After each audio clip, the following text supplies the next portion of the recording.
क्या हाल है बच्चों, कैसे हैं आप लोग? तबीयत में है मज़ा या मिल रही है गुनाहों की सज़ा?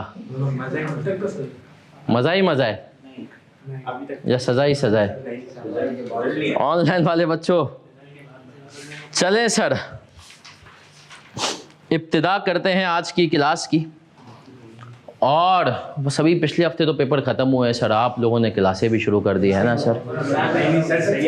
लेकिन सर देखें, पॉइंट इज़ दैट पास इंशाल्लाह आप सबको करवाना है, उसके लिए स्मार्टली चलना है। और यहाँ पर क्योंकि अल्हम्दुलिल्लाह 100% कोर्स मेरे पास है, तो चीज़ें मेरे कंट्रोल में भी माशाल्लाह हैं और मुझे पता है कब कैसे। तो इसीलिए मैं उन तमाम बच्चों को एक बात की अपने दोस्तों को भी बता दें, बहुत सारा बच्चा जो है ना आजकल प्रैक्टिकल आदमी, आपको बताया मैं शुरू से, इस चक्कर में नहीं करता कि सर मैं जो है ना अगर खुदा ना खास्ता पेपर रुका फिर कैरी फॉरवर्ड में डिडक्शन हो जाएगी। तो ये मैं आपको मेक श्योर करता हूँ, या तो 0% डिडक्शन होगी या तो 5% डिडक्शन होगी, खुदा ना खास्ता जो बच्चे ग्रुप ए से ग्रुप बी में नहीं जा पाते। सही है सर, आपकी फ़ीस उतनी ही पूरी कैरी फॉरवर्ड हो जाएगी या 5% डिडक्शन होगी, इससे ज़्यादा डिडक्शन नहीं होगी, ये मैं आपको गारंटी देता हूँ। इसके पीछे वजह यही है कि मेरा बच्चा, आप लोग टाइम वेस्ट ना करें और क्लासें रमज़ान में शुरू। देखिए वैसे ही आगे जाके तो तुम्हें इंशाल्लाह पाकिस्तान से बाहर जाना है ना सर, और जब पाकिस्तान से बाहर जाना है तो सर वहां पर तो रमजान में काम करना है ना। यहाँ तो तुम रमजान में ठंड बचाओगे। चले सर आ जाए यार, एसी चला दे दोनों। अब सर आते हैं FAR 1 से आपने पढ़ लिया, बहुत सारों ने माशाल्लाह, और इंशाल्लाह पास भी हो जाएंगे, है ना सर। FAR 2 पे जब हम आएंगे तो सर याद रखें डिफरेंट बॉल गेम है, बट मेरी अगर आप माने बात तो पहली क्लास में कह रहा हूँ FAR 1 से आसान है, FAR 1 से ज़्यादा आसान है FAR 2। और ये बात मैं आपको गारंटी से कह रहा हूँ, और इंशाल्लाह आप लोग भी बैच के एंड पे ये बात कहेंगे और अपने दोस्तों से भी पूछें जिन्होंने पढ़ा हुआ है। मैं उसके पीछे वजह क्या बताता हूँ सर। वजह यह है कि यहाँ पर कोई NPO टाइप के टॉपिक्स नहीं है, मैथ्स में घुमाए, इसमें घुमाए, उसमें। सही है, यहाँ पर जो भाई बातें IAS भैया ने कही वही बातें हमें माननी है, अपनी नहीं चलानी है। सही है सर। तो अब आता हूँ सर शुरू से, जो मैं हमेशा कहता हूँ कि अल्हम्दुलिल्लाह आपको पता भी होगा, इस पेपर के अंदर पिछले 3 अटेम्प्ट्स में, पिछले 3 सालों में हमारे 3 गोल्ड मेडल है माशाल्लाह। पिछली अटेम्प्ट में भी हमारे स्टूडेंट का गोल्ड मेडल था FAR 2 में। और मैं आपको हैरत अंगेज तौर पे एक बात बताऊं, अक्सर मैंने बताया भी FAR 1 में बहुत सारे बच्चों को, उस स्टूडेंट ने यहाँ पर जो है ना सर 2 टॉपिक ऐसे आते हैं जिसमें आपको पेपर में पता चल जाता है कि आपने सही किया या गलत किया है पूरा। एक कंसोलिडेशन जिसमें बैलेंस शीट आती है, उसने बैलेंस शीट टाई नहीं हुई थी उसकी। एक IAS 12 है, उसके अंदर रिकंसिलिएशन आती है, वो उसकी टाई, लेकिन इसके बावजूद उसका क्या था माशाल्लाह गोल्ड मेडल, और 87 के करीब उसके मार्क्स थे। तो आप ये सोचें कि माशाल्लाह जब वो इस सब के बावजूद भी, क्योंकि सर स्मार्ट स्टडी टेक्निक्स में हमेशा आपको पता है फोकस किस पे करता हूँ, स्मार्ट स्टडी। मैं अपनी थोड़ी सी CA की जर्नी बता दूं ताकि आप लोगों को अंदाज़ा भी हो जाए कि मैंने CA कैसे निकाला। मैं आप में से मेजॉरिटी से शायद इंटेलेक्ट के हिसाब से कम था, सही है, लेकिन एक चीज़ की जो मुझे पता चल गया था कि यार वो ये होता है कि CA 20 दिन में निकल सकता है। 20 दिन CA इन कैसे, मैं आपको बताता हूँ सर। मैंने ग्रुप मॉड्यूल ये होता था हमारे टाइम पे ना, QT और इंग्लिश। QT और इंग्लिश जो है ना हमने किया, मुस्कुराते भी हो गया, पता ही नहीं चला। मॉड्यूल B भी हम इसी टुनारी में चल रहे थे, मुझे याद है अगस्त चल रहा था और सितंबर अटेम्प्ट थी जैसे आपकी होती है, 3 या 4 सितंबर से पेपर शुरू होने वाले थे। 17 अगस्त शब बारात को बड़े हो गए थे तो पटाखे तो नहीं फाड़ते थे, लेकिन दोस्तों के साथ जाते थे यार, खाना पीना, थोड़ा सा एंजॉयमेंट, अल्लाह माफ़ करे दीन के नाम पे। सही है, तो हम कहते थे खाना पीना करेंगे, आ जाएंगे दोस्तों के साथ, पूरी प्लानिंग के साथ निकलने की कोशिश। मुझे याद है 17 अगस्त आज भी वो दिन ना, मैं मॉड्यूल B, उस टाइम पे मॉड्यूल B में होते थे 3 पेपर, एक तुम्हारा FAR 1, दूसरा होता था तुम्हारा बिजनेस लॉ, और तीसरा होता था इकोनॉमिक्स, जो कि अब उसने PRC में डाल दिया। तो सर 3 पेपर ये मैं देने के लिए मतलब जा रहा था, 17 अगस्त थी, और सर आप यकीन करें कि दोस्तों ने नीचे, अच्छा फ्लैट्स में रहते थे, दोस्तों ने नीचे से बेल बजाई कि चल भाई आ जा, मैंने कहा चलो निकल देते। नहीं, मैं एक जिगरी दोस्त का जो साथ सी में था फ़ोन आया और उसने कहा कि हसन यार तुझसे कुछ बातें पूछनी है, तूने ये टॉपिक अगर समझ लियो। उसने कहा तूने इकोनॉमिक्स में वो इसने 10-12 टॉपिक के नाम लिए, बोला यार ये तूने कर लिए। मैंने कहा भाई सिलेबस में कब है? मैंने कहा देख भाई क्लास में नहीं हुए हैं, स्टडी टेक्स्ट में मौजूद है, इसीलिए आपको पता है मैं स्टडी टेक्स्ट पे ज़्यादा फोकस करता हूँ। क्लास में ये टॉपिक नहीं हुए, स्टडी टेक्स्ट में मौजूद है और ये सिलेबस के अंदर हसन मियाँ मौजूद हैं। 17 अगस्त को हसन साहब को ये पता चल रहा है कि इकोनॉमिक्स का 25% पोर्शन वो है जो क्लासों में कवर हुआ ही। तो हसन साहब ने कहा सही है भाई, नहीं हुआ तो नहीं हुआ, अभी खुद करेंगे। लेकिन अंदर से हालत टाइट। मैंने कहा भैया पहली दफ़ा ज़िंदगी में, जैसे आप में से बताए पहले भी मैंने कहा फेल हो रहे मॉड्यूल, ये तो निकल गया। नीचे जो दोस्त खड़े हुए जो इंतज़ार कर रहे थे कि हम घूमने फिरने निकलेंगे, उनको मैंने बोला यार देख भाई मैं नहीं आ सकता। उन्होंने 2-4 गालियाँ दी, एंड टाइम पे तूने कटा दिया। मैंने कहा शब्बे बराते लिहाज कर, सही है।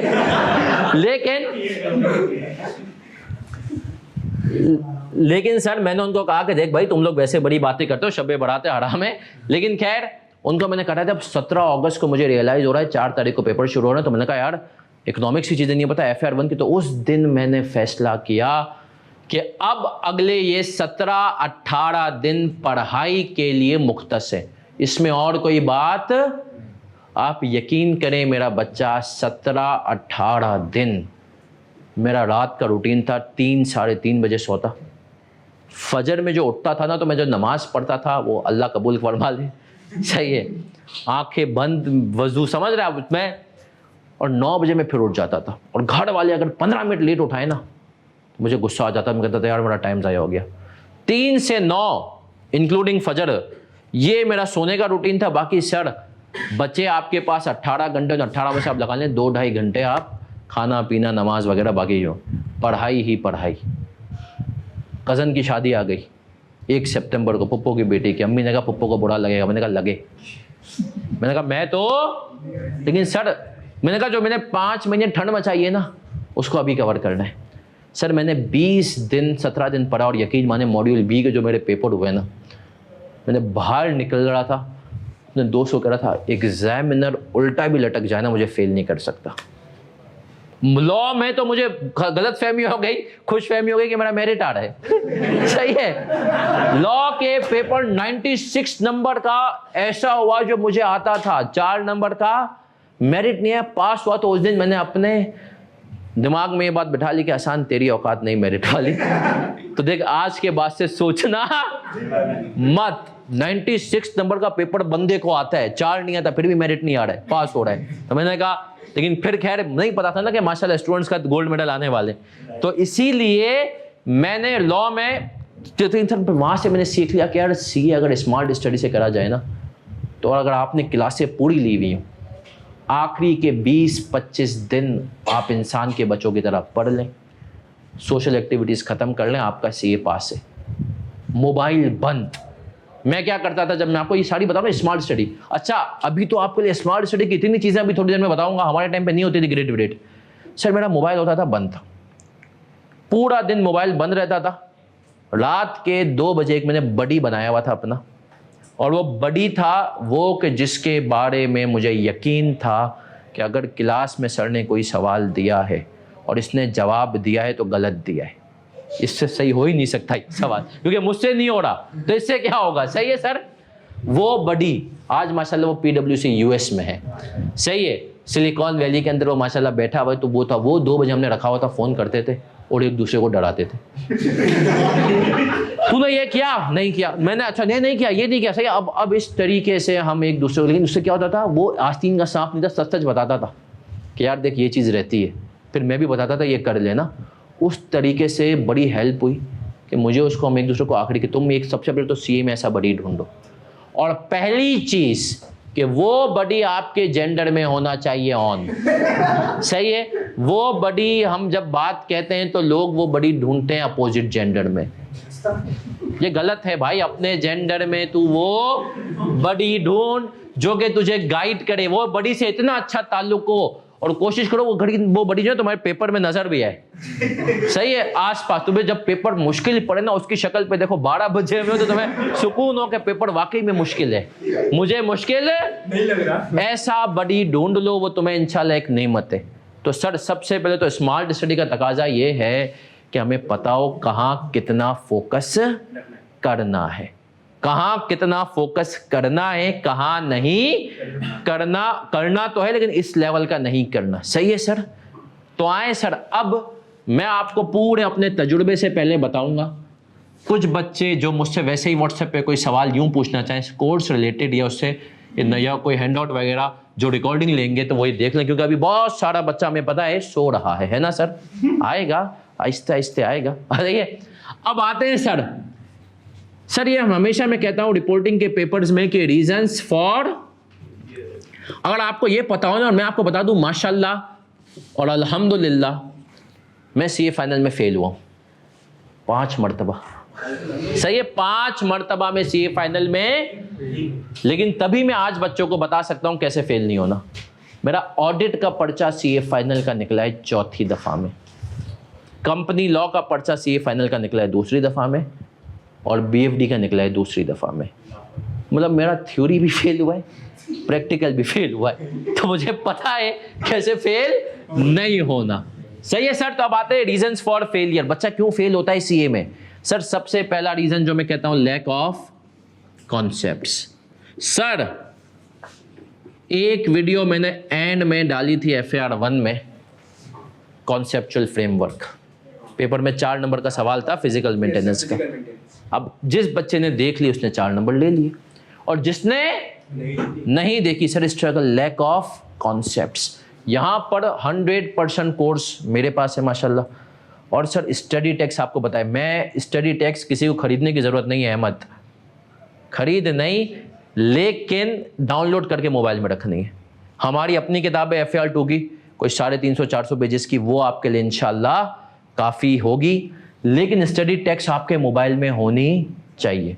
हर टॉपिक के बाद एंड में, और मैं आपको बता दूं इसकी स्टडी एफएआर 1 की ना आई के अपने पीली है, इसकी स्टडी टेक्स्ट 2 अटेम्प्ट पहले रिवाइज हुई है, और इसने शरारती इंसान ने ऐसी ऐसी बातें छुपके से डाल दी है ना कि बच्चे को पता नहीं है। तो इसकी स्टडी टेक्स्ट हम हर टॉपिक के बाद लाजमी, जैसे एफआर 1 में भी देखते थे यहाँ पर भी देखेंगे, लेकिन सर इसकी स्टडी टेक्स्ट 2 अटेम्प्ट पहले रिवाइज हुई है, 10 लाख रुपए के करीब दे के आई ने इसकी स्टडी टेक्स्ट बनवाई है। सही है सर।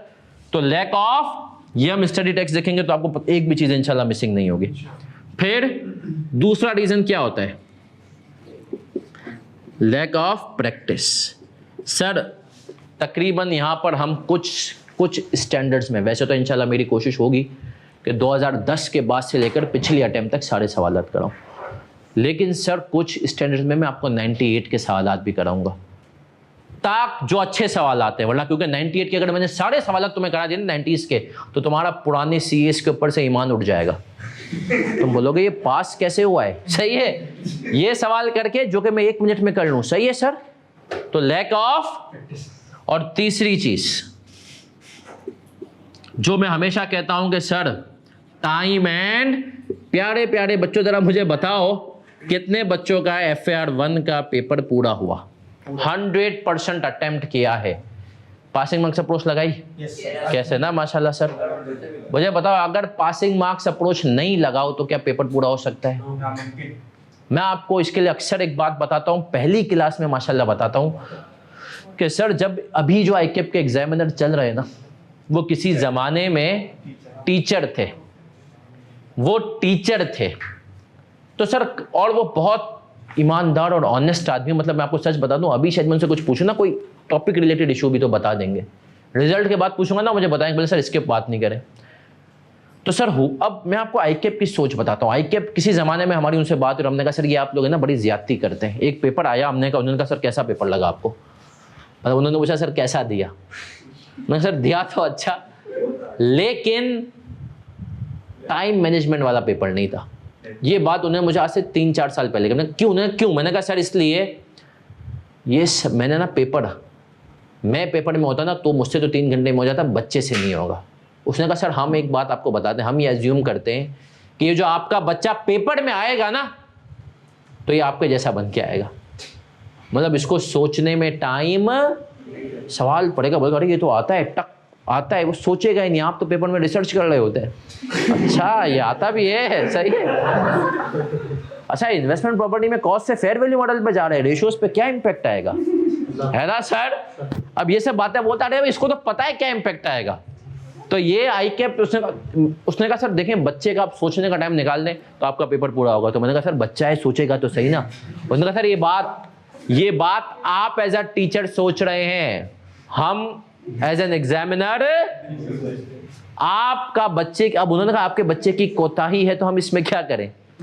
तो उस दिन से मैंने एक बात का फैसला कर लिया, मैंने कहा यार ये कभी भी हमें सोचने का टाइम नहीं देगा तो हमारा पेपर, अगर हम पासिंग मार्क्स अप्रोच ना लगाएं तो नहीं। तो पासिंग मार्क्स अप्रोच क्या होती है सीखेंगे आप लोग, बहुत सारे सीख भी चुके हैं। हर सवाल में से मार्क्स उठाना, पूरे पेपर को देखना ही, हर सवाल में से मार्क्स। अब सर टाइम मैनेजमेंट इसके ऊपर सीखिएगा सर। मैं कुछ सवालात आपको दूंगा FAR 2 में, कुछ सवालात उसके ऊपर जब हम क्लास में करेंगे ना तो रिकॉर्डिंग बहुत, क्योंकि मैं आपको बता दूं मेरा इतना तजुर्बा है 70 to 75% बच्चा रिकॉर्डिंग लेते हैं। अब सही है ग्रुप बी तो खास तौर पे, उस बच्चे से भी रिक्वेस्ट है कि रिकॉर्डिंग में भाई तू आगे नहीं बढ़ना। जितना टाइम एक बच्चे को, मतलब होता क्या रिकॉर्डिंग है ना, मैं सवाल क्लास में करने के लिए दिया, अब हम घूम फिर भी रहे हैं, बच्चा कहता है टाइम जाए और आगे बढ़ गया। उस चक्कर में बच्चा खुद अटेम्प्ट नहीं करेगा तो पेपर में मसला होगा। और देखो प्रेशर मैनेजमेंट में तो मैं आखिरी के महीने में सिखवाऊंगा क्या होगी कैसे, क्लास में भी सीखेंगे पासिंग मार्क्स, लेकिन टाइम मैनेजमेंट यहाँ पे सीखना है सर। कि भैया टाइम जो है ना, तुम्हें पता हो 15-20 मिनट में मैंने एक आम सवाल निकालना है, सर ने कहा है तो कर लेना है। सर ये चीज़ पे मेजॉरिटी बच्चा फेल होता है। अभी भी आप जाए ना सर, भरी पड़ी है मार्केटें FAR 2 के बच्चों से और MFA के बच्चों से पेपर छूट रहा है 15 नंबर का, 10 नंबर का आई कैप। अच्छा एक और बात सुने, एग्जामिनर ने ये बात भी कही, वैल्यू इन यूज तुमने निकाली हुई है FAR 1 में, सब ने है ना। ये एग्जामिनर के अल्फाज थे, कह रहा है अगर उसमें 5 सालों के तुझे कैश फ्लोज की प्रेजेंट वैल्यू निकालनी है, तूने कॉस्ट, हमें पता है इंपेयरमेंट में पासिंग मार्क्स अप्रोच का मतलब है 3 चीजें निकालनी है, कॉस्ट, फेयर वैल्यू और वैल्यू इन यूज। उसने कहा तूने कॉस्ट निकाल ली, फेयर वैल्यू निकाल ली, तुम वैल्यू इन यूज पे पहुंचे और 5 सालों की वैल्यू इन यूज निकाली, तुमने 4 सालों के कैश फ्लोज की प्रेजेंट वैल्यू निकाल ली। 5वें साल पे तुम पहुंचे और टाइम खत्म हो गया। उसने कहा भाई तू वेट नहीं कर, तू आगे बढ़ जा। हमने पूछा क्यों आई कैप, तो आई कैप ने कहा भाई इसलिए आगे बढ़ जा कि तूने मैक्सिमम मार्क्स उठा लिए, अब इस सवाल में से तू बहुत हुआ ना, एक आध मार्क्स और उठाएगा, अगला सवाल अटेम्प्ट करेगा तो उसमें शुरू के मार्क्स इजी हैं 40 मार्क्स, तो वहां से तू ज्यादा उठा लेगा। अब ये बातें आई कैप करता है, आपको समझ में नहीं आती क्योंकि सर हम एज अ टीचर, इसमें सबसे बड़ा कसूरवार हम टीचर होते हैं। हम सब सिखाएंगे आपको, प्रेशर मैनेजमेंट नहीं सिखाएंगे। इसके लिए जिन बच्चों ने मुझसे पढ़ा है उनको पता है कि सर आखिरी के महीने में एक चीज मैं बताता हूं, वो क्या होती है सर। क्विज वीक में हम क्या करते हैं, 7 दिनों के अंदर पूरे का पूरा सिलेबस टेस्ट कर लेते हैं एग्जाम स्टैंडर्ड सवालात के साथ। दूसरी चीज क्या होती है sir, passing. Sir passing class, मेरा अपना तजुर्बा है 80% बच्चा जो FAR 2 में पासिंग क्लास ले लेता है वो पास हो जाता है 80%। क्यों सर, पासिंग क्लास में क्या होता है, जिन बच्चों ने मुझसे नहीं पढ़ा उनको सर बता देते हैं कि हम एक पेपर, पास पेपर नहीं, एक अपना बनाया पेपर क्लास में सॉल्व करते हैं, डिस्कस करते हुए कि भाई पहले ये उठाना है, फिर ये सवाल करना है, इसमें से पासिंग मार्क्स ऐसे निकालने। सर ये चीज़ जब से मैंने कराना शुरू की ना, तब से माशाल्लाह गोल्ड मेडल आना शुरू हो गए। बच्चे को समझ, और ये 2 क्विज वीक भी पहले, ये 2 साल पुरानी बातें, सही है सर। तो सर ये चीज़ें बच्चे को हम नहीं कराते, वो बच्चा पेपर में छोड़ के आ जाता है, कोई चीज़ प्रेशर में आ जाता है और एंड में 40s में रुक जाता है। अच्छा यहाँ पर भी एक चीज़ बहुत ज़रूरी है, दिमाग तुम्हारा इंशाल्लाह क्लास में बना देंगे कि तुम्हें 50 नंबर चाहिए, गोल्ड मेडल पे कोई भी नहीं जाएगा। क्यों सर, मेरा तजुर्बा है, जिस इंसान से मुझे गोल्ड मेडल की उम्मीद होती है ना, उसका आज तक कभी नहीं आया, और जिस इंसान से गोल्ड मेडल की उम्मीद पता ही नहीं होता बच्चा का। FAR 2 में मैंने ना जो शुरू के 2 बच्चों का गोल्ड मेडल है, पीर मोहम्मद और मोइज मुस्तफ़ा। सर FAR की जब अटैम्प्ट थी ना तो वो दोनों की एक ही अटैम्प्ट पड़ी, क्योंकि पीर मोहम्मद जो है ना उसका पहले तो हो गया था, लेकिन फिर मोइज मुस्तफ़ा के टाइम पे 1 साल वाली पॉलिसी आ गई, उसकी 1.5 साल की थी। FAFR में वो दोनों पढ़ रहे थे, क्लास में थे, मुझे था कि यार दोनों में से कोई एक तो गोल्ड मेडल मार ही देगा FAFR का। उन दोनों का नहीं आया, मेरे एक स्टूडेंट का इस्लामाबाद से आ गया, और उसका आज से पहले कभी गोल्ड मेडल नहीं आया था FAFR में, उसका गोल्ड मेडल। तो सर गोल्ड मेडल की तो जिस बच्चे का आ रहा होता है ना उसको भी नहीं पता होता, जिसको लगता है ना मेरी तरह मेरा गोल्ड मेडल आएगा उसका। सही है सर। तो आज है सर, हमें आपको लग रहा था अभी PSL के फाइनल में खुजदिल शाह मैच जिताएगा, अब्बास आफरीदी ने आके मारा था, है ना सर। उसको अगर सही मिल जाता तो मेरे ख्याल में वो शायद बना भी लेता। तो सर हमने कहा जिसको नहीं लगता ना वो कर लेता है, जिसको लगता है वो नहीं कर पाता है गोल्ड मेडल वाली दौड़। तो हमने कहा क्विज वीक और पासिंग क्लास इंशाल्लाह पास करवा देंगी। ठीक है सर। अब सर आ जाते हैं, यहां तक उम्मीद करता हूं किसी को कोई मसला। लेकिन सर याद रखें जो FAR2 का गेम है ना, ये बहुत आसान, मैं ये बात को आपको अश्योरिटी दे रहा हूं। कितने लोग इस अटेम्प्ट में FAR2 के साथ MFA दे रहे हैं, कितने लोग FAR2 के साथ कंपनी लॉ दे रहे हैं? सही है। तो सर जो बच्चे, और कितने लोग ऑडिट भी दे रहे हैं?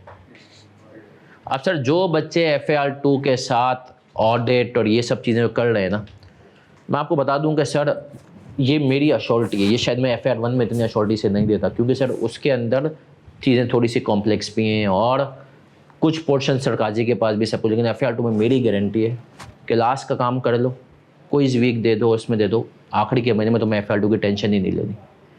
FAR2 मुस्कुराते हुए इंशाल्लाह होगा सर। इतना मैं आपको कोशिश करूंगा आपके लिए आसान कर दूं अल्लाह के हुक्म से। सर है आसान, यकीन मानो इसमें पासिंग मार्क्स निकालना FAR2 में बहुत आसान है। ICAP का अगर मैं तुम्हें रिजल्ट बताऊं ना तो FAR2 का FAR1 से अच्छा आता है, उतना अच्छा नहीं आता जितना मुझे लगता है आना चाहिए। FAR2 का ICAP का रिजल्ट 25 से 35 के दरमियान में खेलता है, 30 से ऊपर ही होता है। अभी 1-2 अटेम्प्ट पहले उसका गया है 27% पे, 27%, वरना सर 25 से 35। इस दफ़ा का पिछले दफ़ा का पेपर तो बहुत आसान है, लेकिन फिर भी मैं आपको कह दूं कि 40% से ज़्यादा रिजल्ट नहीं आएगा। रीज़न पता है क्या है सर? बहुत सारे बच्चों को लगता तो आसान है, लेकिन मैंने एक प्रोफेशनल बॉडी की कॉपीज़ चेक की हुई हैं। अल्लाह माफ़ करे, ऐसे ऐसे आप लोग चीज़ें करते हैं ना कि मुझे मोइन अख्तर साहब याद आ जाते हैं कि तौबा तौबा सारा मूड ख़राब कर दिया। ऐसे भंड आप लोग मारते हैं यार पेपरों में, तो ये हरकतें आप करते हैं, तो उनको अवॉइड करने के लिए इंशाल्लाह कोशिश करेंगे हम आए। अब सर आ जाता हूँ एक और चीज़ जो बहुत ज़रूरी है, बहुत सारे बच्चों को पता है। टेस्टिंग के कितने लेवल होते हैं?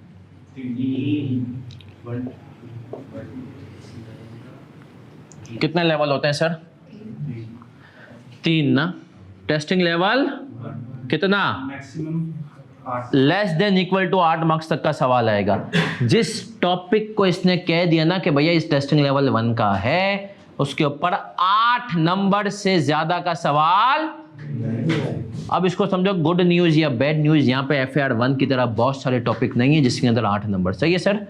यहाँ पे लिमिटेड टॉपिक है जिसको उसने कहा है कि 8 नंबर तक का सवाल आएगा। FAR1 में ज्यादा थे 8 नंबर वाले। फिर 2 का मतलब क्या है सर?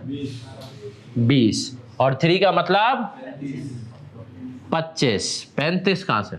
तो और कुछ सर 25। अब याद रखें आपके सिलेबस में 1 वाले टॉपिक हैं, 2 वाले टॉपिक हैं, लेकिन 3 वाले टॉपिक नहीं। ICAP को लगता है 25 बहुत ज्यादा हो जाएंगे। इसी तरीके से एक और लेवल था प्रोफिशिएंसी। क्या होता है ये? Testing level 1। क्या पढ़ के आना है? बेसिक्स पढ़ के आ जा बेटा, काफी है। 2 चीता, ICAP कह रहा है चीता। और 3 का मतलब क्या है? वैशी। मतलब छोड़ो, उसने कहा बेटा इस टॉपिक में तैयार होकर आना। बट गुड न्यूज इज आपके सिलेबस में वैशी वाला कोई स्टैंडर्ड है ही नहीं। आपको किसी भी स्टैंडर्ड के अंदर वैशी नहीं बढ़ना। और बैड न्यूज इज दैट कि आपके सिलेबस में पहले होता था IFRS 9, जिसके वो कहता था कि मैं बेसिक्स की हद तक ही पूछूंगा। उसका भी उसने क्या कर दिया? चीता। उसने कहा सिर्फ तुझे हर टॉपिक में क्या बन के आना है? चीता बन करके आना है। सही है सर। अब मैं आपको कुछ टॉपिक्स बताऊंगा और पहली क्लास में बता रहा हूं, ये टॉपिक पेपर में 60 नंबर 70 नंबर आराम से आएंगे। सही है सर। पहली क्लास में इंपॉर्टेंट टॉपिक्स भी आप लिख लें, फिर हम आगे बढ़ेंगे, क्योंकि सर चीज़ें इतनी आसान हैं, आप लोग होते परेशान है ना। मतलब पढ़ेंगे सब कुछ, लेकिन ये टॉपिक हमें पहली, जैसे स्मार्ट स्टडी का तकाजा है ना सर, मुझे पता हो कब किसके ऊपर कितना फोकस करना है, कौन से टॉपिक पेपर का लाजमी हिस्सा है, जिसके बगैर सवाल ही नहीं।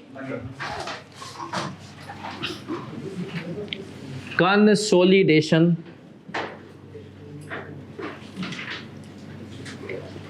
लीजेस,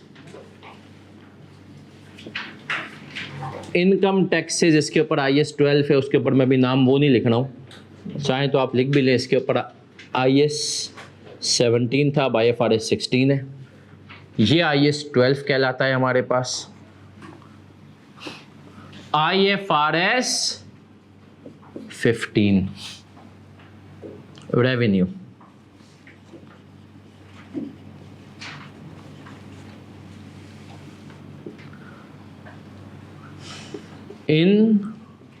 intangibles,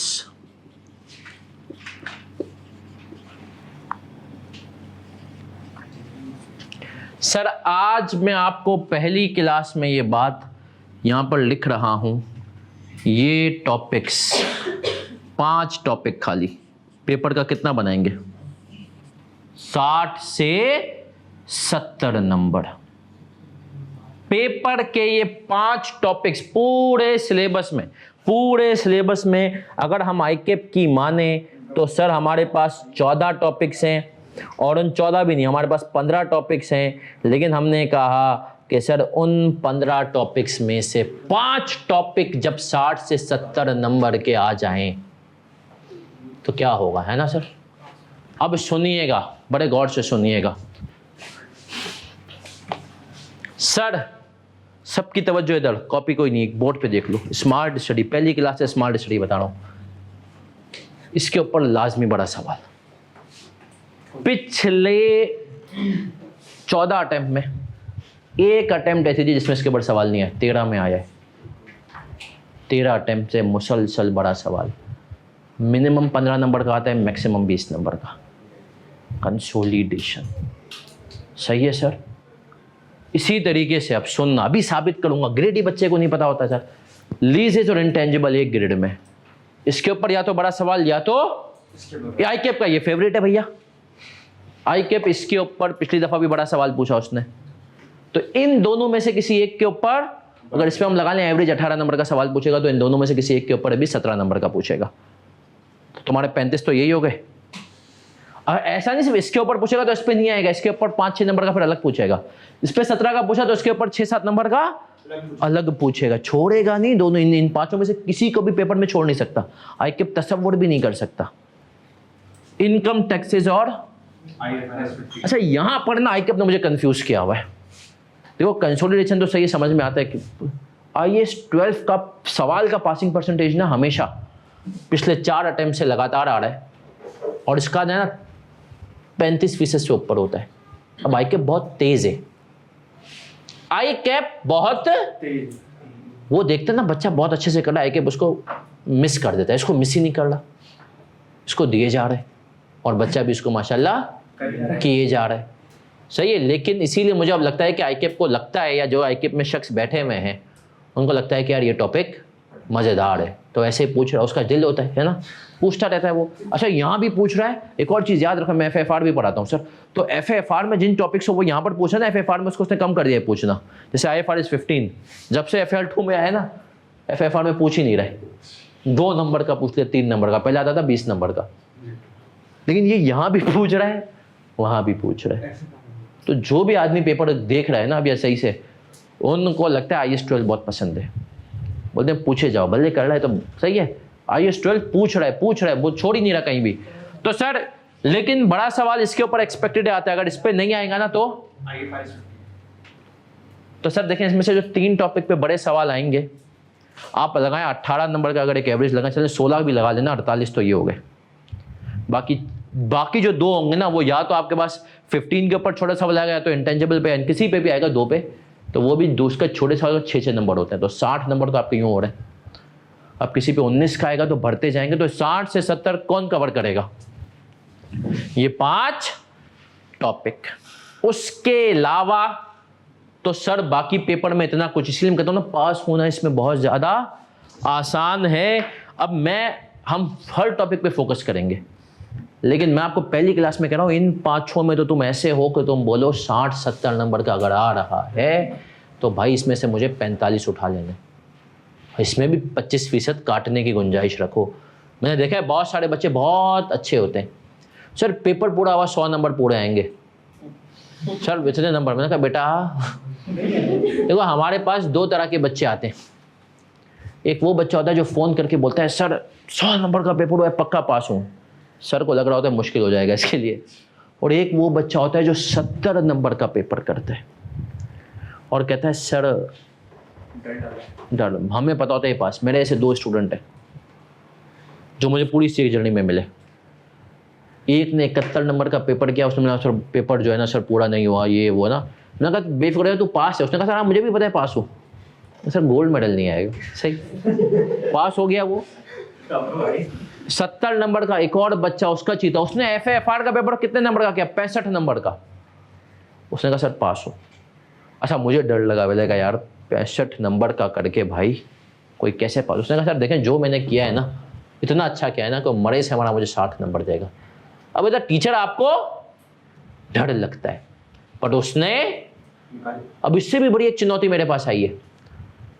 पिछली बैच में कंपनी लॉ, एक बच्चा 9:15 बजे उसका पेपर, मतलब जो आपको टाइम शुरू हुआ, और 10:15 बजे उसने पेपर एग्जामिनर को वापस दे दिया और मुझे बोलता है सर मैं पास हूँ, 95 नंबर का पेपर किया है। अब मेरे को यार बहुत डर है भाई। मैंने बोला यार मतलब मैंने कहा 1 घंटे में तूने, भाई समझ रहे हो, एज अ टीचर मैं परेशान हो गया हूँ कि यार 1 घंटे में बच्चा कैसे।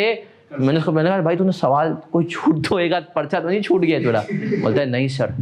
मैंने कहा कैसे, समझ रहे हैं आप? मैंने कहा मैं वो स्टूडेंट था भाई, अगर मेरा हो भी जाए था मैं 12 बजे तक बैठूंगा और एक एक सवाल को वापसी पूरा देखूंगा। मैं यार कुछ तो मिस कर दिया होगा यार, 1 घंटे में मेरा दिमाग नहीं पॉसिबल। हाँ ऐसे बच्चे मैंने देखे हैं, आप ही की तरह के खूबसूरत बच्चे, जो कि एक स्टूडेंट को मैं जानता हूँ, BM का पेपर था जी, थोड़ा MFA हो गया, BM का पेपर उसने शुरू किया, अब लिखे जा रहे। उसने कहा एक वक्त है सर, उसने कहा मेरा दिमाग है ना थोड़ा सा थक गया, रात भर पड़ा हुआ था, मैंने हेड डाउन किया और आग लग गई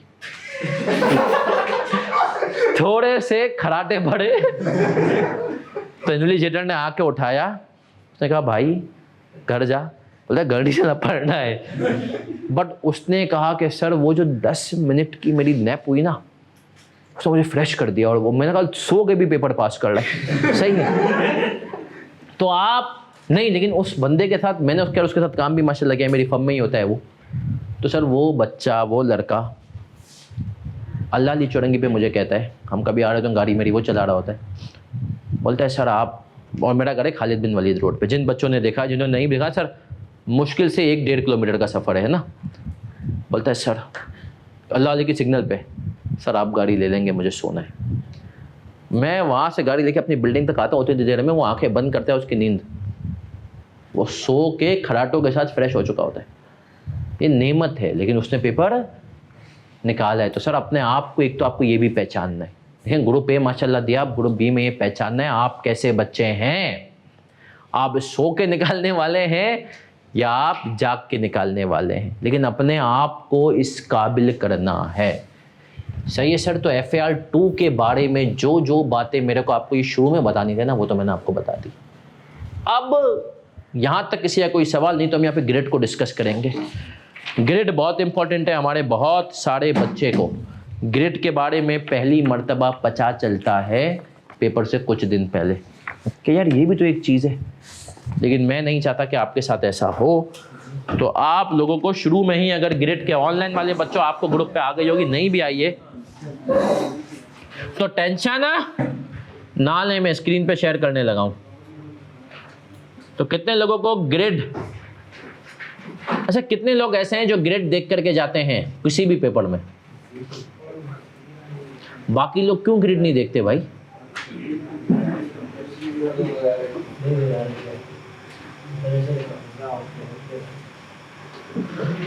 क्या गुनाह मिलता है ग्रेड देखने से? कोई सवाल किसी का?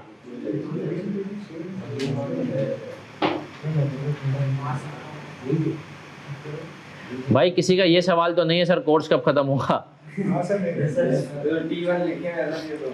हाँ, इतने नहीं है भाई जितने तूने FAR 2 में देखा था ना, FAR 1 में T1 वाले। सही है।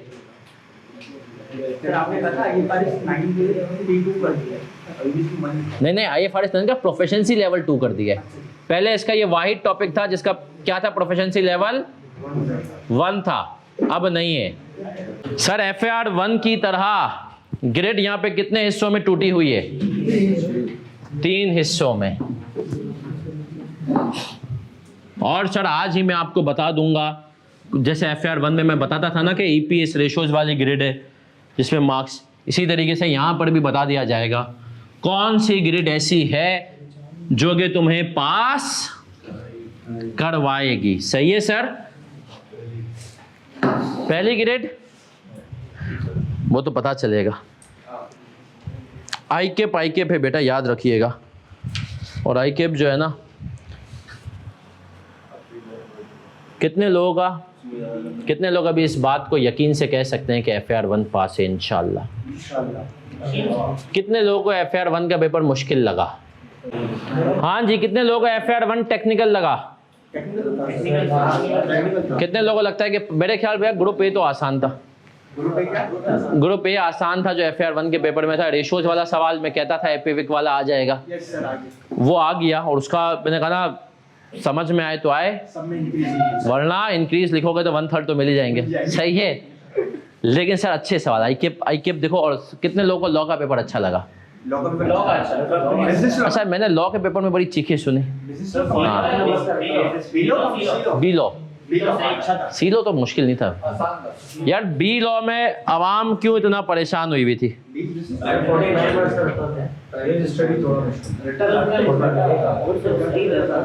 तो अबे आवाम की तो जो चीखें निकली हुई थी कि क्या पेपर दिया है।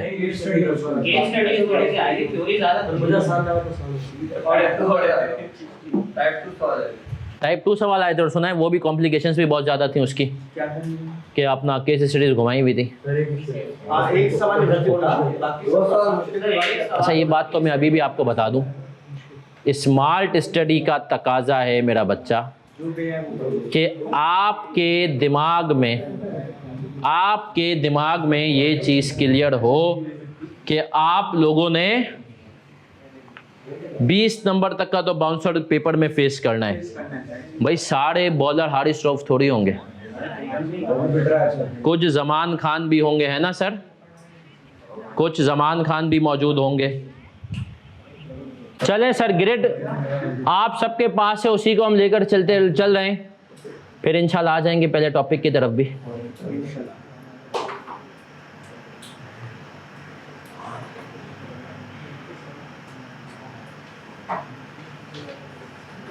ऑनलाइन वाले बच्चों, क्या आपको स्क्रीन नजर आ रही है?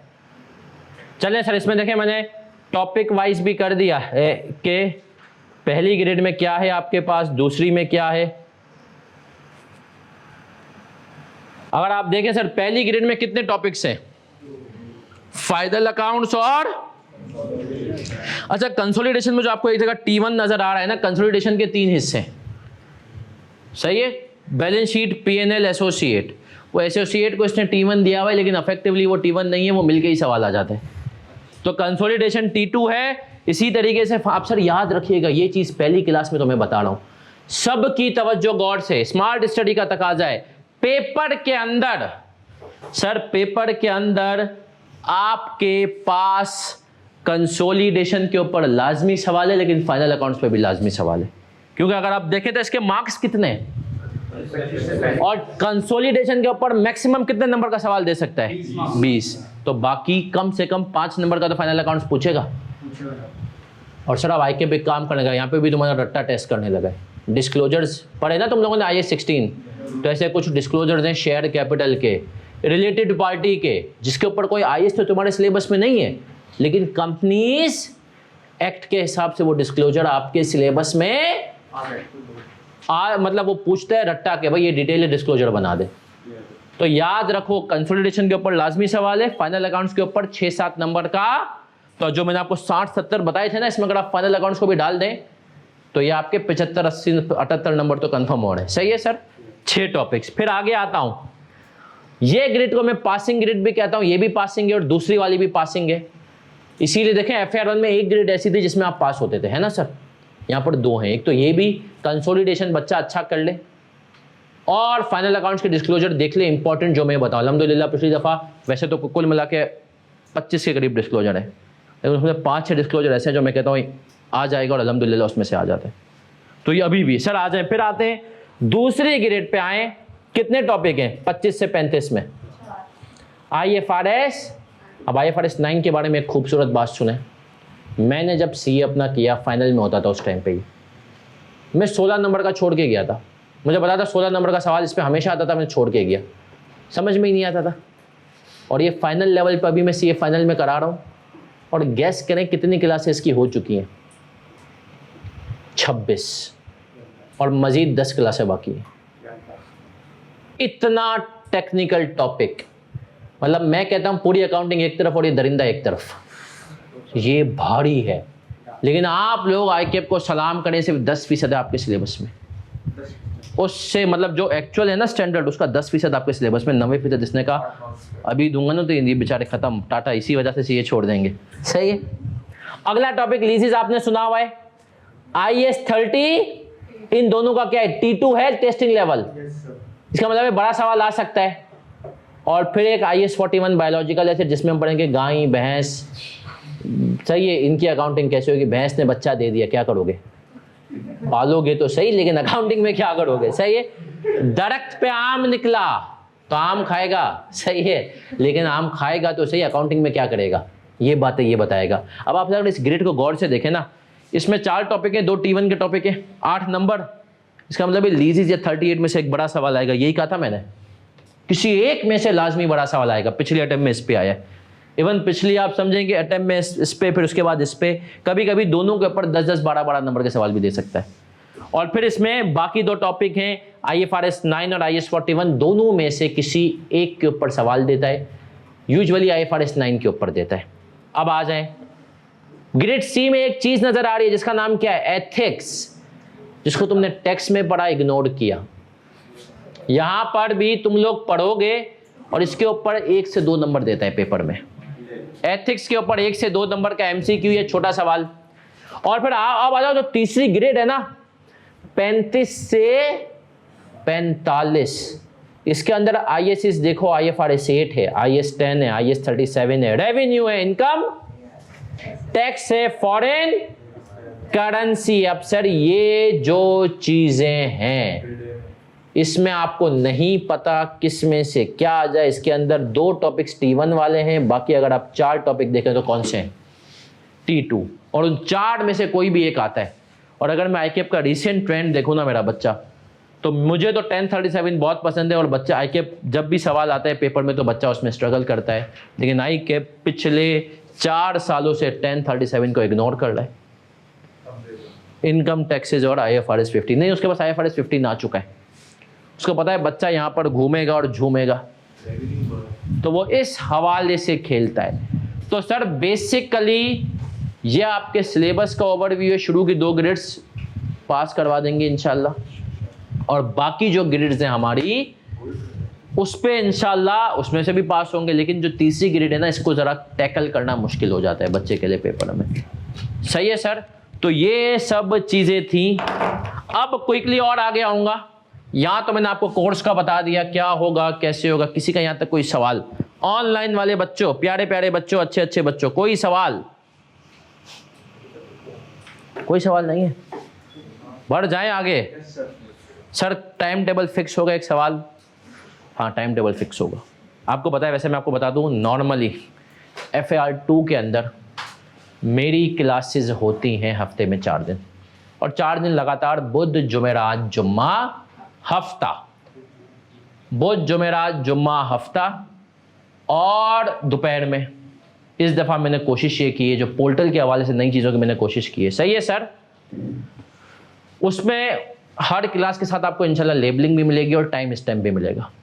किस जितने यूट्यूब पे टाइम स्टैम्प होता है किस, अच्छा एक बच्चों की, बहुत सारे बच्चों की ये फरमाइश आई कि सर आप जो है ना लेक्चर्स को तोड़ दें। मैं उसके हक में नहीं हूँ। क्यों? मैं कहता हूँ अगर लेक्चर्स को हमने तोड़ देना फिर बेटा कंसोलिडेशन IFRS 15 वो एक टॉपिक के अंदर तुझे 50 लेक्चर नजर आएंगे, 40, और तेरी हालत टाइट।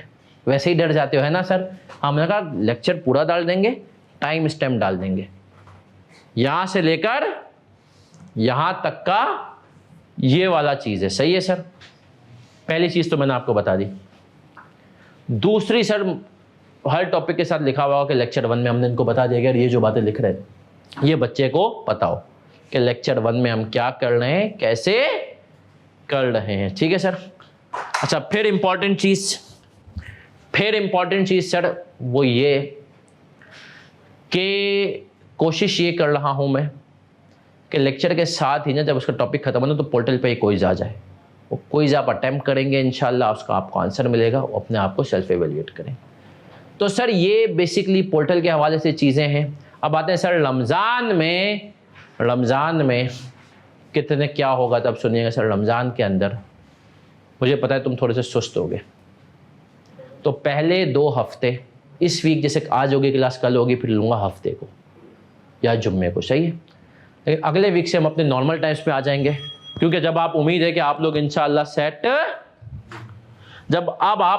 जब सेट हो चुके हुए होंगे तब हम क्या करेंगे सर, उस केस में हम 3 क्लासें में लेकर चलूँगा। अगर मुझे 2 वीक के बाद, तीसरे वीक में फिर चौथी वीक भी डाल दूंगा। दूसरे वीक में 3 क्लासें होंगी, जुमेरात जुम्मा हफ्ता, और फिर हमारी हो जाएंगी 4 क्लासें। फिर रिपीट कर रहा हूँ, बहुत सारे बच्चे इस चक्कर में होते हैं कि सर पता नहीं ग्रुप A ग्रुप B, फिर फीस में वो हो जाएंगी। तो ये मैं आपको अश्योरिटी देता हूँ, ऐसा इंशाल्लाह कुछ भी नहीं होगा। क्लास से टाइम वेस्ट ना करो, क्योंकि सर मेरी कोशिश ये है कि रिजल्ट तक कम से कम 4 टॉपिक और ज़्यादा से ज़्यादा 5 टॉपिक करवा दो। तो अगर 15 में से नहीं, 15 टोटल 15 टॉपिक में से अगर आपके 5 टॉपिक रिजल्ट तक हो जाए तो आपका 1/3 सिलेबस रिजल्ट तक हो जाएगा। 35% सिलेबस आपका रिजल्ट से पहले इंशाल्लाह कवर हो जाएगा। टोटल लेक्चर्स कितने होंगे, एक शख्स पूछ रहा है, देखो तो सही सर। कोशिश है मेरी समवेयर बिटवीन 70 से 80 के दरमियान, 70 to 80 लेक्चर्स में इंशाल्लाह कोर्स ख़त्म हो जाएगा।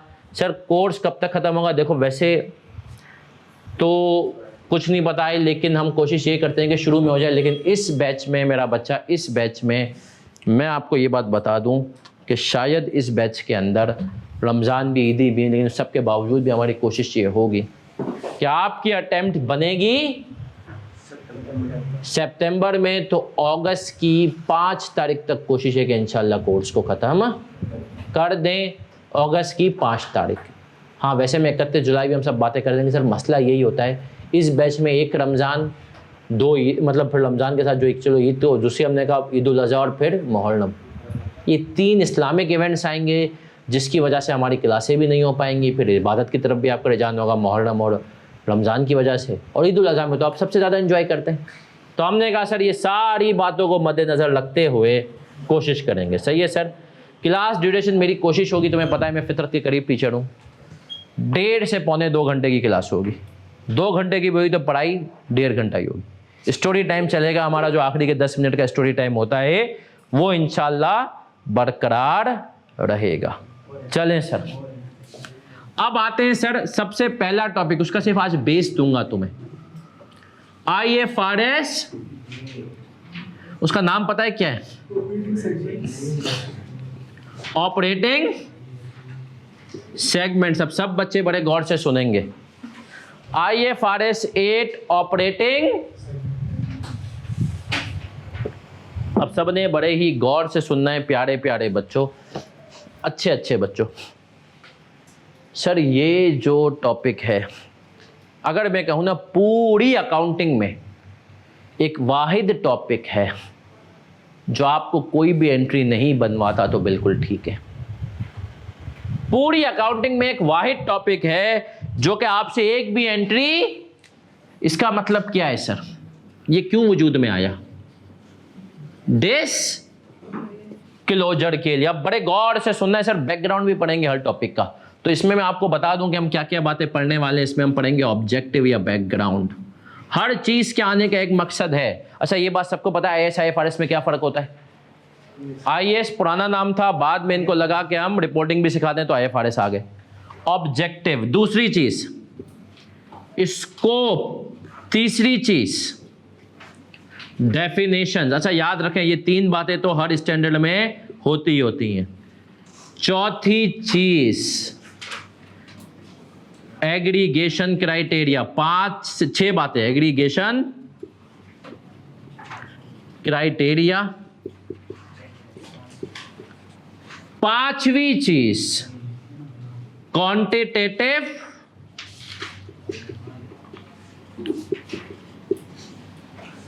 थ्रेशोल्ड। चलिए सर एक और चीज हम इसमें आपकी मोहब्बत में बढ़ा ही देते हैं। छठी चीज पे आ जाते हैं। छठी चीज आप पढ़ेंगे wild card entry. Wild card entry जिसको हम क्या कहते हैं 75% रूल। और सातवीं चीज है डिस्क्लोजर। कुल मिला के 7 बातें, 8वीं कोई बात नहीं होगी और आप इसमें बन जाएंगे इंशाल्लाह चीते। सर पेपर में मैक्सिमम 8 नंबर का आ सकता है, काफी टाइम से नहीं आया तो इस अटेम्प्ट के लिए मैं इसको इंपॉर्टेंट मार्क करवा रहा हूं। इसका हम हर टॉपिक के साथ लिखते जाएंगे। T1 है इसका और P2 ये है ना सर। और याद रखें कुछ टॉपिक के साथ मैं लिखवाऊंगा कि ये इंपॉर्टेंट है इस अटेम्प्ट के लिए, तो आपको दिमाग में रखना है कि ये इंपॉर्टेंट है और आपको उसमें स्मार्टली जाना है। चलें सर अब आ जाए ना हर टॉपिक के मकसद। तुम भी दुनिया में तुम्हारा भी आने का कोई ना कोई मकसद है ना भाई। क्या मकसद है? सीए करना, इतना सा मकसद है भाई। सीए तो अभी हो जाएगा 23-24 साल में इंशाल्लाह। बाकी क्या करेगा?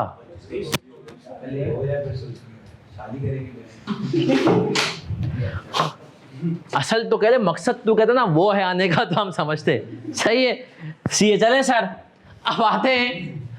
सब बच्चे इधर देख लें, हर टॉपिक के आने का मकसद है, इसके भी आने का मकसद है। अब सर सुनिएगा, अब आपको मैं अज्यूम करता हूं, आप चंद लम्हों के लिए अज्यूम करें कि आप एक इदारा है जिसका नाम है यूनिलीवर। क्या है ना सर? यूनिलीवर का नाम तो आप सबने सुना हुआ है, मैंने जॉब भी की हुई है। सर कैसी जगह है जॉब के लिए? लर्निंग बहुत है लेकिन शरीफ आदमी का काम नहीं, सियासत भी बहुत है ना सर।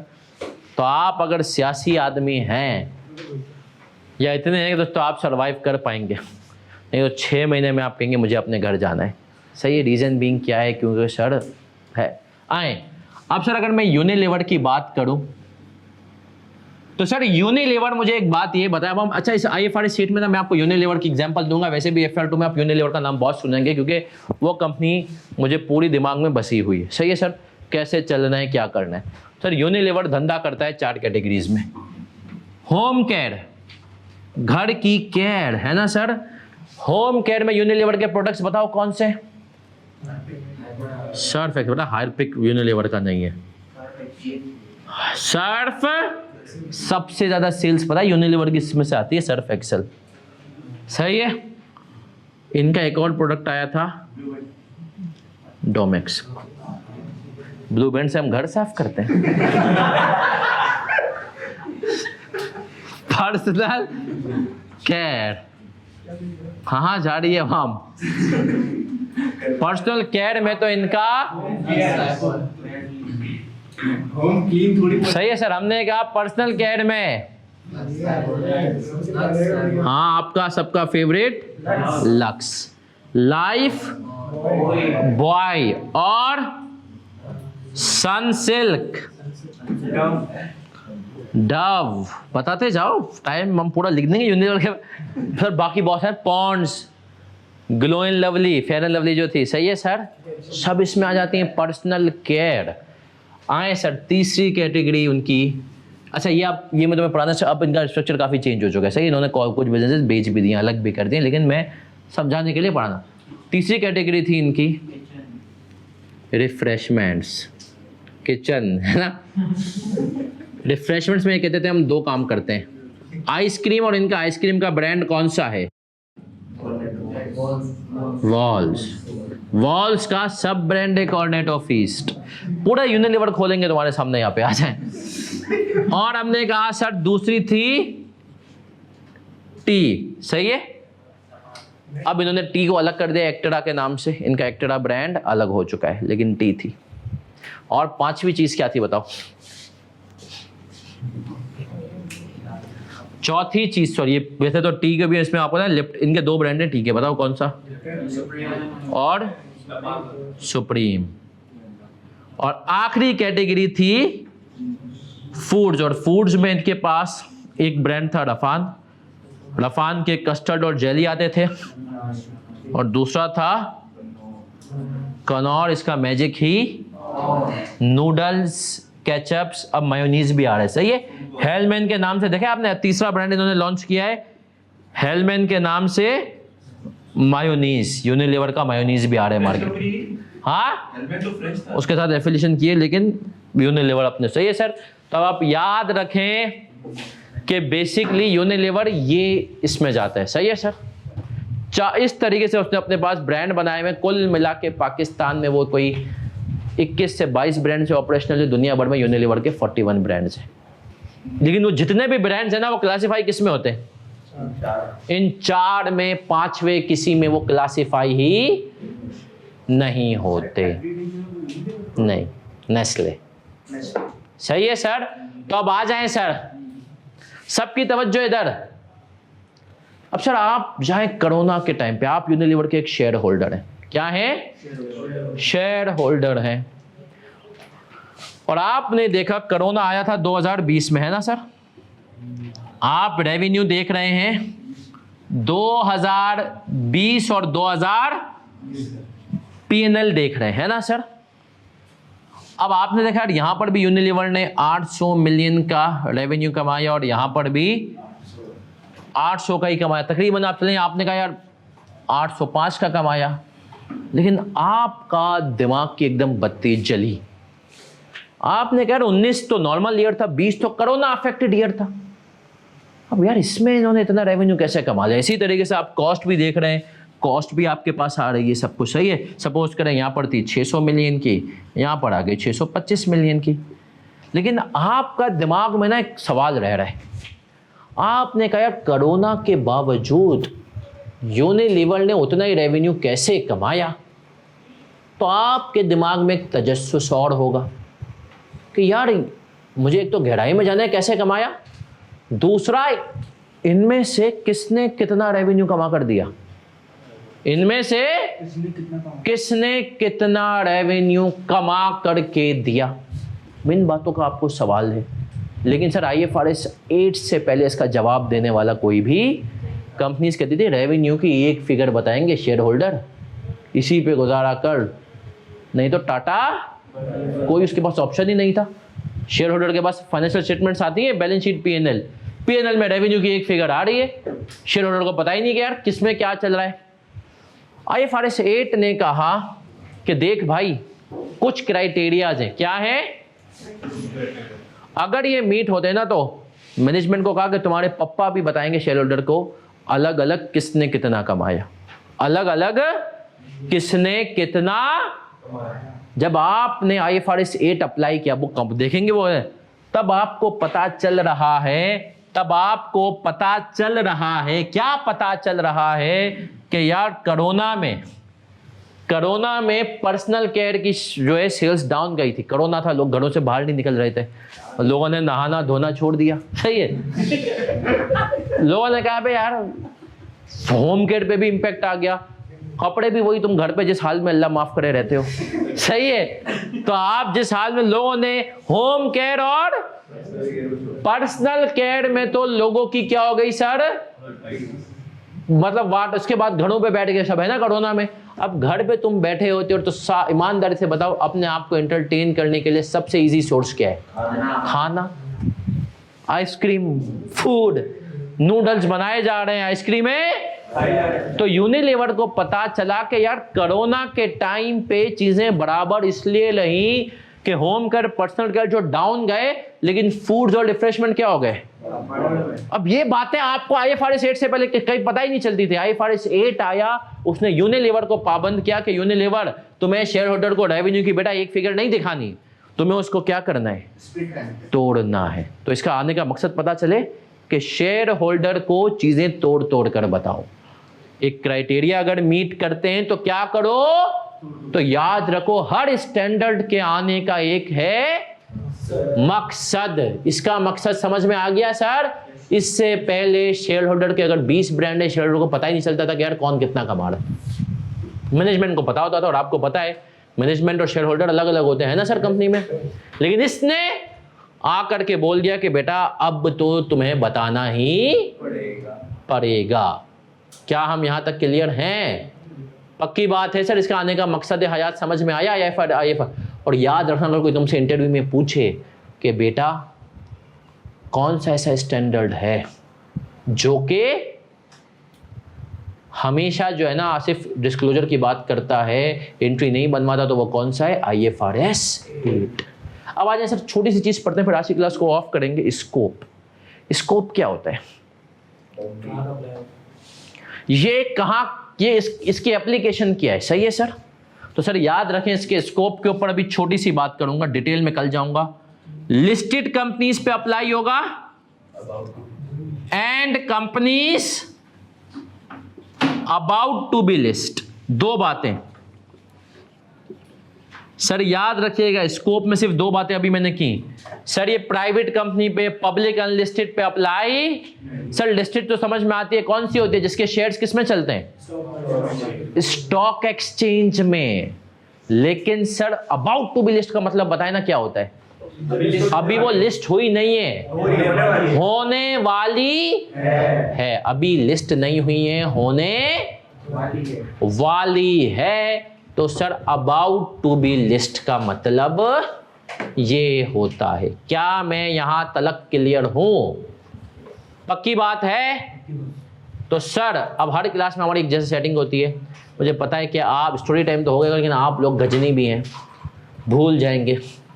तो हर क्लास के एंड में और क्लास के शुरू में हम रिवाइज भी करेंगे जो हमने पढ़ा है। दूसरी इंपॉर्टेंट चीज जो हम हमेशा करते हैं सर, वो क्या है कि हम जो है सर क्लास के बारे में बता दूं। क्लास के टाइमिंग जब भी होंगे, तो जो बच्चे जो कि मुसलसल लेट ही आते हैं हर क्लास में, वो दिमाग में रखें।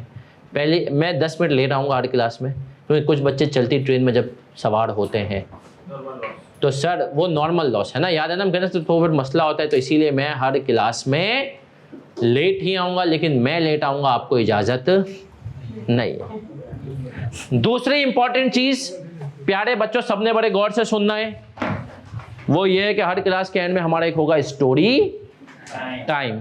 तो सबसे पहले हम अभी स्टोरी टाइम करेंगे। स्टोरी टाइम में आज मैं अक्सर देखता हूँ ज़िंदगी में बच्चा कंफ्यूज है, उसको पता ही नहीं कि उसको ज़िंदगी में आगे कहाँ बढ़ना है, क्या करना है, किस तरीके से जाना है।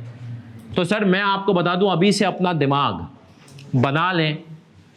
आपको लॉन्ग टर्म में 3 कैरियर्स हैं। पहली क्लास में हम जो भी स्टोरी टाइम में बात करेंगे उस ताल्लुक कोर्स से नहीं होगा, आपको पता है। वो बातें होंगी जिनकी बेस पे आप इंशाल्लाह मुझे मुस्तकबिल में याद रखेंगे। सही है सर।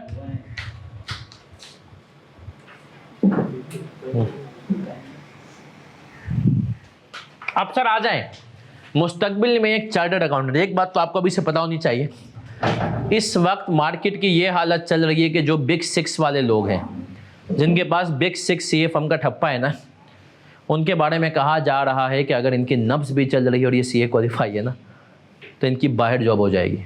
वाकई में ऐसा है, वैसी डिमांड है। ढूंढने से बच्चा, एक बच्चे के पास 3-3 जॉब्स है। बहुत अच्छी मार्केट है आपकी। तो याद रखें सर, बाहर जाना तो अब बहुत आसान है, बिग 6। अब सर आ जाए, आपके पास 3 ऑप्शन होंगे। कितने होंगे?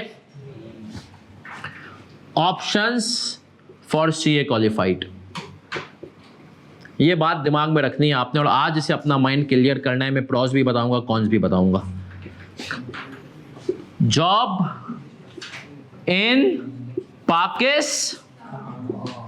भाई पाकिस्तान में जॉब के फवाइद, जॉब अब्रॉड पाकिस्तान से, और तीसरी बात पता है क्या है, बिजनेस इन पाकिस्तान, क्योंकि बाहर जाके लोग कम बिजनेस करते हुए ना फिर वो फील्ड चेंज करते हैं। मैं जानता हूँ एक दो डॉक्टरों को, डॉक्टर है, प्रॉपर डॉक्टर है, यहाँ पे हॉस्पिटल था, अमेरिका में जनरल स्टोर है। सही है, हाँ बोलते हैं सही है भाई, वो सही है ज़्यादा। खैर यहाँ के डॉक्टरों को वैसे इतनी आसानी से वहाँ पे मानते भी नहीं है। सही है, तो आ जाए सर, अब आता हूँ सर इसके फ़ायदे, जॉब इन पाकिस्तान। देखो 3.5 साल तो दिमाग में रखाओ, सबकी ज़िंदगी अजाब होगी।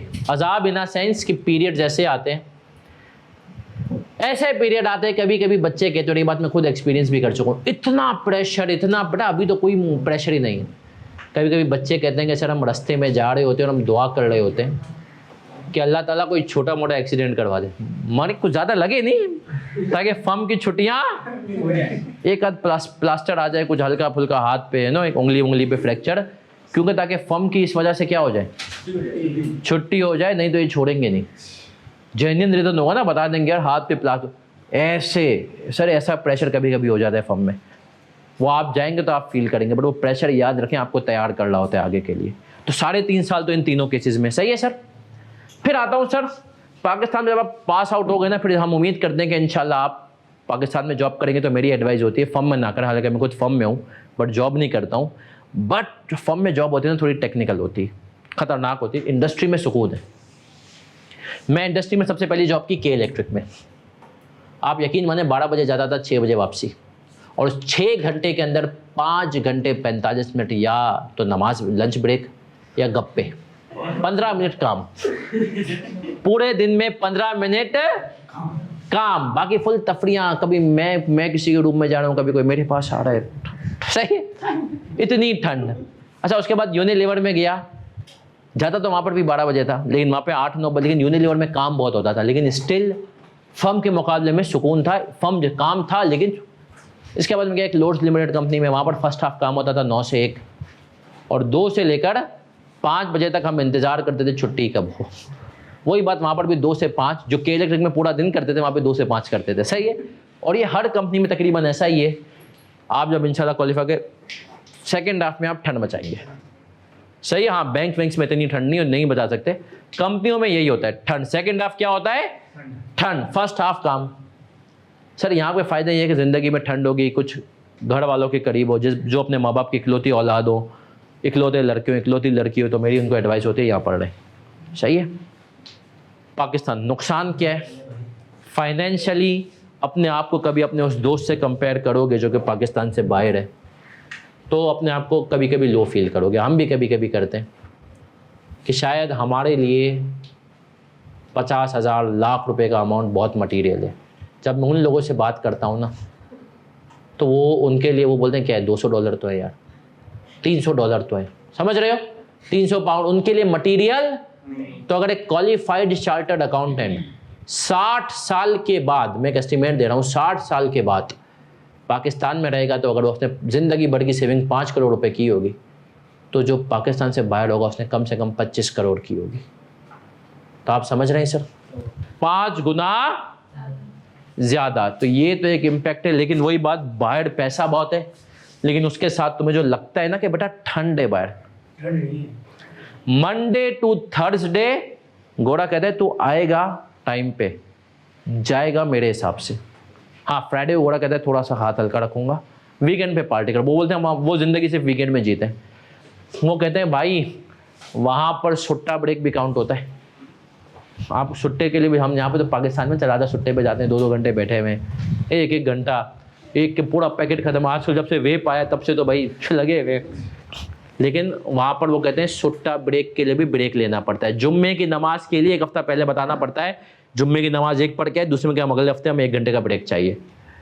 वहाँ पर सर एक तो ये सीन है, दूसरा सीन वहाँ पर सर ये है कि लंच, मेजॉरिटी मेरे दोस्त कहते हैं ये जो पाकिस्तान में तुम लोग करते हो ना, आओ लंच पे चलें, घोड़ा कहता है तुझे हफ्ता इतवार दे रहा हूँ बेटा, उसमें तो ये सब काम कर, रात को 10 बजे के बाद कहाँ जाना है जा। बोला लेकिन बोला वर्किंग लंच होता है। वर्किंग लंच क्या होता है, लैपटॉप खुला हुआ है, लोल बंद कबाब बिरयानी, तू साथ साथ में काम भी कर रहा है, ये भी कर रहा है, वर्किंग लंच। यहाँ पर पैसे ज्यादा हैं तो घोड़े को पता है कि तुमसे काम भी कैसे कराना है। तो सर ये चीज है, लेकिन पैसे ज्यादा है, काम भी ज्यादा है। पैसे कम, काम भी, पैसे भी कम, काम भी ज्यादा। सही है सर। आते हैं पाकिस्तान में बिजनेस के ऊपर आते कि सर ऐसा देखिए, बिजनेस में मैं बताऊं कभी क्या होगा, पैसे भी कम, काम भी ज्यादा, लेकिन एक चीज जो है ना शायद जो इन दोनों में नहीं है, आजादी। यहां पर तुम्हें क्या मिलता है?